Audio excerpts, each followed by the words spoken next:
જોવાર દોસ્તો, ફરી એક નવા વ્લોગમાં. તો આજે આપણે શું કામ કરવાનું છે ને એ તમને આગળ વિડીયોમાં ખબર પડશે, તો વિડીયોમાં બને રહેજો. મગફળીનું ગાળવાનું ચાલે છે આપણે. તો એક ખેતર તો મતલબ અડધું થઈ ગયું છે ને બીજામાં ચાલુ છે. તો જો પપ્પા અહીં પાણી વારે છે આપણે, ને આપણે અહીંયા વાડીનું નજીક ખેતર છે ને ત્યાં પાણી વારવાનું છે. પપ્પા આ ખેતરમાં કાળવણ કરે છે. આપણે છે ને જે પેલું વાડી પાછળ ખેતર છે ને ત્યાં કાળવણ કરવાનું છે. બે અલગ અલગ મોટર છે. તો સવારે 6 વાગે આવી છે ને પેલી છે 8 વાગે આવશે. હવે 15 મિનિટ પછી. તો જો આપણે ગાળવણ ચાલુ છે. કાલે આપણે આટલું છે ને જેટલું લીલું દેખાય ને એટલું પાઈ તો અડધું 3 કલાક આપણે વાળ્યું હતું ને 1 કલાક છે ને પપ્પાએ વાળ્યું હતું. તો અત્યારે જો અહીં 6 પાટલા બાકી હતા ને એ આ પાઈને પછી ત્યાં નીચલા ભાગમાં ચાલુ કરવાનું છે. તો જો ગાળવણ ચાલુ છે ને જો જમીન તરથી છે ને એટલે પોપટા નીકળે છે, મતલબ પાણી છે ને અંદર જમીન પીએ છે એવું થાય. તો અને આવા ભેજમાં છે ને લોકોએ મગફળી પહેરી દીધી છે વરસાદના પાણીએ. તો એમને શું થશે હવે એમને ખબર. આપણે તો ગાળવણી કરીને પહેરવાની છે એટલે કાંઈ ટેન્શન નથી.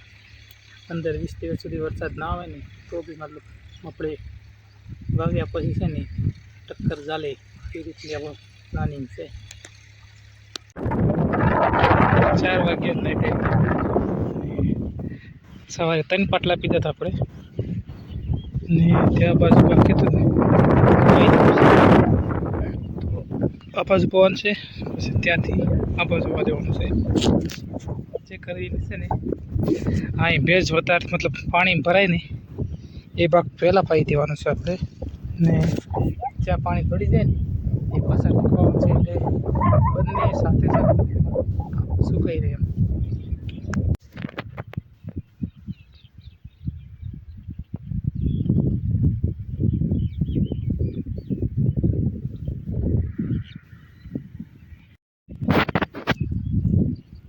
પાણીનું કામકાજ આપણે વાળવાનું મતલબ ચાલુ છે ને મસ્ત પાણી જાય છે ને આપણે બેઠા છીએ.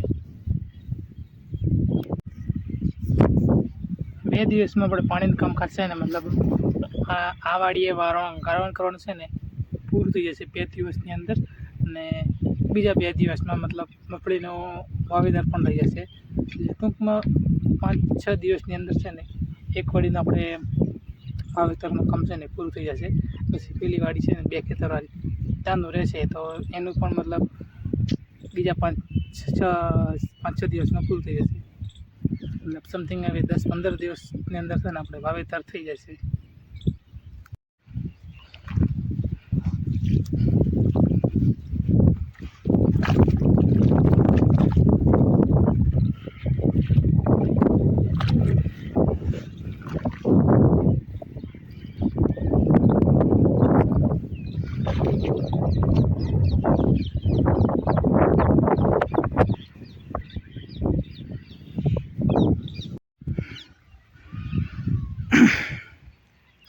આજનો ટાઈમ છે ને જો 2 બાટલા બાકી છે આપણે.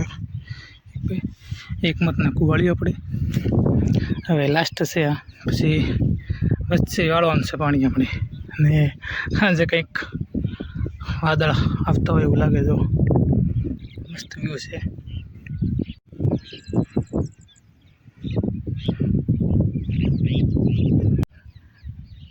ગાળવણ કરીને આપણે મતલબ વાવેતર કરીએ ને તો મતલબ વરસાદ આપણે 1 મહિના સુધી વરસાદ ના આવે ને તો બી આપણે મતલબ કાંઈ મતલબ જોવાનું નહીં રહે.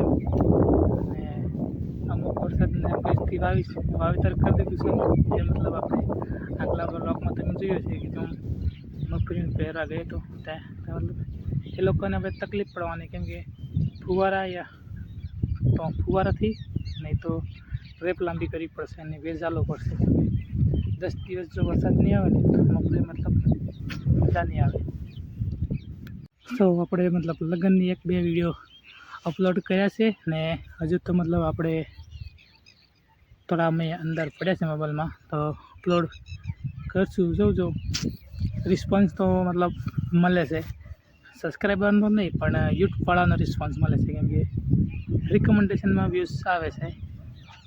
એટલે મતલબ કે આપણે વિડીયો અપલોડ કરીએ ને તો મતલબ યુટ્યુબવાળો આગળ ભેજે એમ, ને લાઈક તો મતલબ આવતી નથી, એટલે મતલબ સમજી લો કે સબસ્ક્રાઈબર તો આપણો વિડીયો જોતા નથી. કંઈ વાંધો નહીં, જે ચાલ્યા કરે ચાલતું રહે.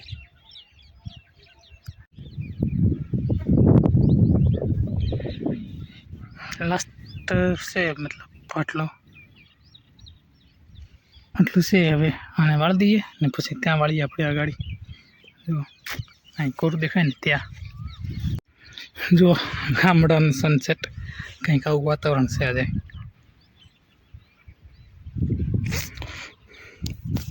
તો ચલો આજનો વિડીયો આપણે આટલા સુધી રાખીએ.